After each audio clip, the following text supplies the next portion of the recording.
maanta abi mid baa idin sheegaya bustihiisii meel kale u dhigtay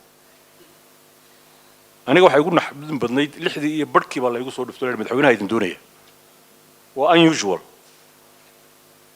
meeshii baanu nimi telefonkii baanu ag fadhinaa wasiir iyo Muuse af telefonkii ag waxa soo socda abi iyo farmaajo simple as that telefon muu qabsaday madaxweyne waanu soo soconaa argeysaan ku soo soconaa waa disaster ya tala waxaan ku gaarnay markaa hadduu hawada soo galo lama celin karo you can't wada protocolku ma ogola diyaaraddu ku cidisay ma haysid ba marka hay maadeen si loo maareynaya calankii Itoobiya iyo roogii casaabo la qaaday ciidamada la geeyay waxa la farmaajanaanu diyaaradda ku yarhayno kani ha soo dego salaanta kula qaato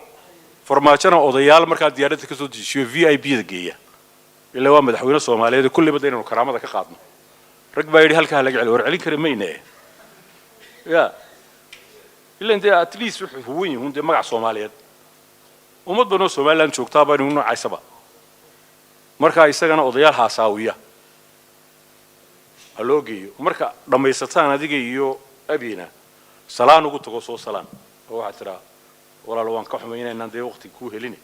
maanta diyaar kuma yihiin mar kale horta diplomacy regionku waa ka 6 iyo barkii ilaa 1 baan standby ahay markuu Nairobi ka soo kacay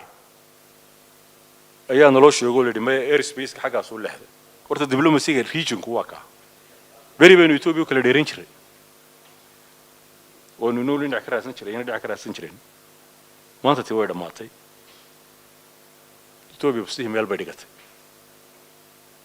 farmaajana dhabarku ku sitaa bigi baa ku xambaarsan yahay waa ka Eritrea la tagaya waa ka Djibouti ignoor gareynaya Eritrea iyo Djibouti dhulka haysata oo maxaabiis ka haysata ayaanu xataa dekeertasi u yeelan oo dhan walaal iga raali ah nin baa wato waanu tagay Eritrea mooran wuxuu ku wareelan Eritrea jooga waa ninka ciidankiisu u dhimanayo hiil walaal he didn't accord him the slightest courtesy or human decency ninkan wax ka doonayna inuu la macaamilayna waa ninka weey wax waliba la sahlan yihiin de wala khayran ana tafaafulay markan wuxuu yiri madaxweynaha qaata iyo caasimadaba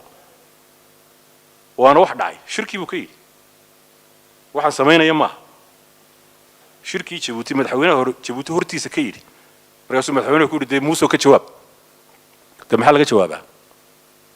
wax meesha la mid marka dadka la macaamilayna ninna waa ninka dhabarka u sitay ee Hargeysa imanaya ninkaas ay keenaya kii kalena waa ka marka leadership waxaan ka wada charismatica oo arrinta riixaysa inagana de in iyo weey wasalaam